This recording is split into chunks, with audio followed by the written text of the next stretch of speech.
Andito na kami ngayon sa loob ng X23 na bus. Papunta na kami ng St. Mary's. Ito si Allen Ray, taga Novaliches. Si Jan, taga Iloilo yan. Kagagaling lang yung bakasyon. Bakasyonista, nagbakasyon sa Boracay. Ayan, papunta na kami ng St. Mary's Catholic Church. Doon kami nagsisimba doon ng Catholic Church ng mga Pilipino dito sa Dubai.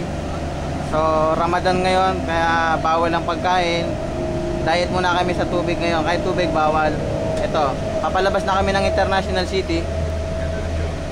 Ito yung view ng mga truck dito. Ayan o. Ito, medyo malog yung bus. O, konti tao ngayon eh. Solo namin o. Ayan.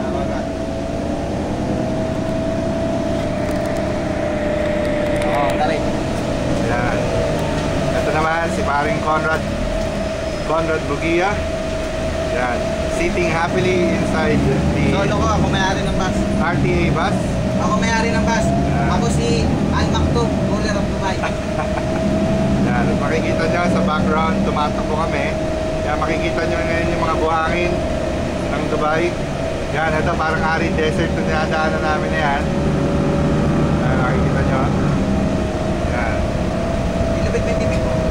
So, ito si John Marte Estallanes. Bakit mabiyahe ng mainit? Yan. Ito ang amin. Ito naman ang makikita nyo sa partner side dito. Yung mga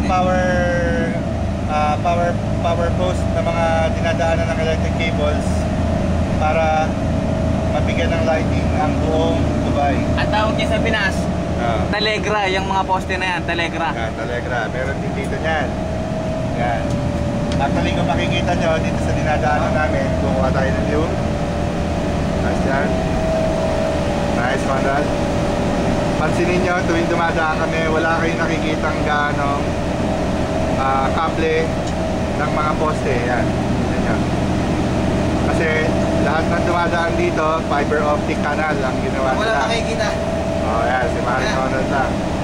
Ito, nandito kami ngayon sa loob ng bus. Yan. Dito sa bandang kaliwa ko, makikita nyo ang buwan. Malaki na ang buwan.